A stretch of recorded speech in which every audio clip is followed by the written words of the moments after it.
promotion 2023 des correspondants étrangers, et choix au professeur Antoine Guesbuller, vice-recteur de l'Université de Genève. Il est également directeur du Centre de l'innovation des hôpitaux universitaires de Genève.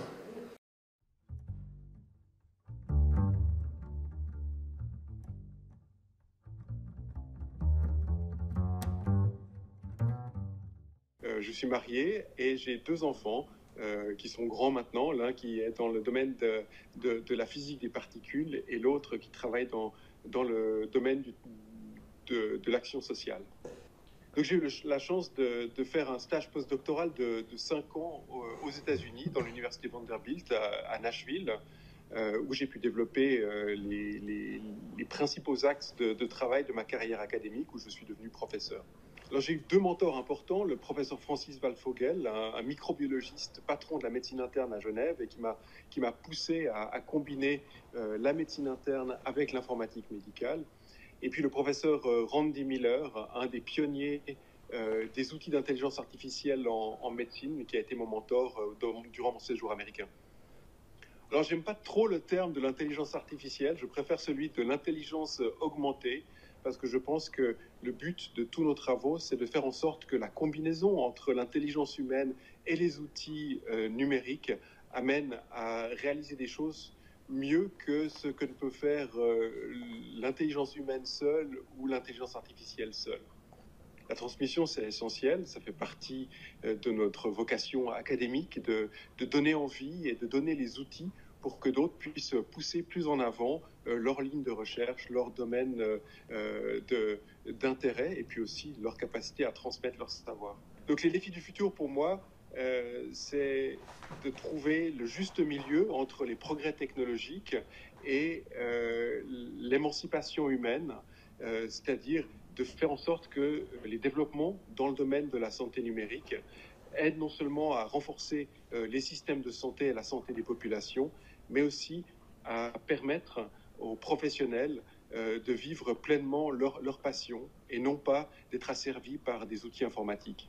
Alors, mes hobbies, c'est avant tout la photographie de voyage, puisque je voyage beaucoup aussi pour mon travail, mais d'autres hobbies peut-être intéressants. J'ai appris un peu à brasser la bière, d'ailleurs dans mon séjour américain, mais maintenant avec plutôt des techniques venant de Belgique.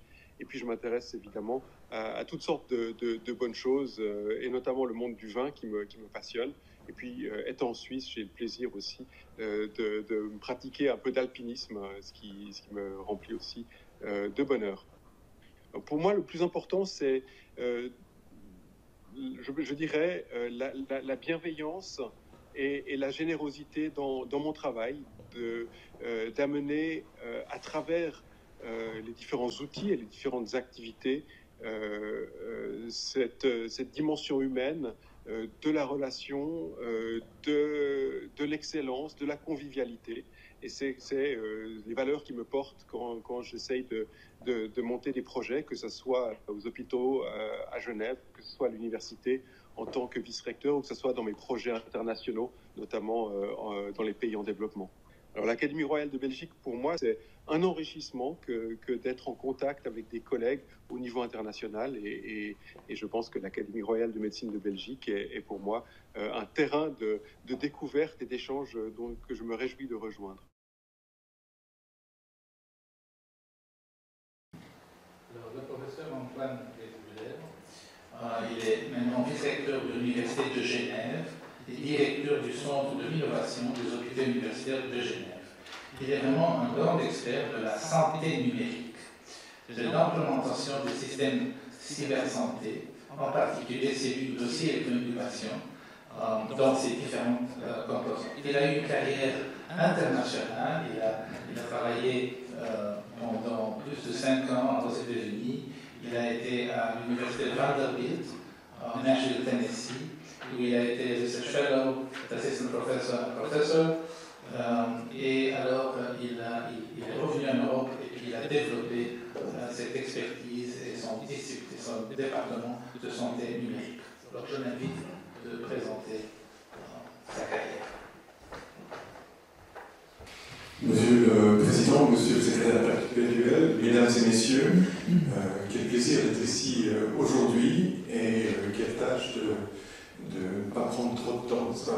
Les Suisses sont parfois un petit peu obsédés par la précision et je sais qu'il y a toutes sortes de choses qui nous attendent, donc je vais essayer d'être bref. Et plutôt que de vous parler en détail de ma carrière, vous parler un petit peu de cette passion qui est celle d'essayer de comprendre comment les outils du numérique peuvent aider à développer une meilleure médecine, une santé des populations, et puis comment aussi tenir compte des enjeux qu'ils engendrent, notamment au niveau de la société. Alors voilà une image qui est clairement pas l'image que je souhaite de voir développer quand on parle de santé numérique, même si ça fait partie des fantasmes, ça fait partie des possibilités, ça fait partie des risques pour la société, que de développer des technologies qui peut-être iront à l'encontre de nos valeurs. Pour moi, une des choses qui est importante, et je reprends là une citation, vous verrez qu'elle n'est pas tout à fait récente, c'est que les soins, la santé, c'est avant tout une question de traitement de l'information. Une bonne information permet de produire des bons soins, une mauvaise information, c'est le contraire. Et donc, sachant que les erreurs médicales sont probablement la troisième cause de mortalité après les maladies cardiovasculaires et les maladies oncologiques, il y a à faire. Et cette citation nous vient de Florence Nightingale dans ses notes sur l'hôpital en 1863. Je crois que c'est quelque chose qui reste malheureusement encore très, très d'actualité.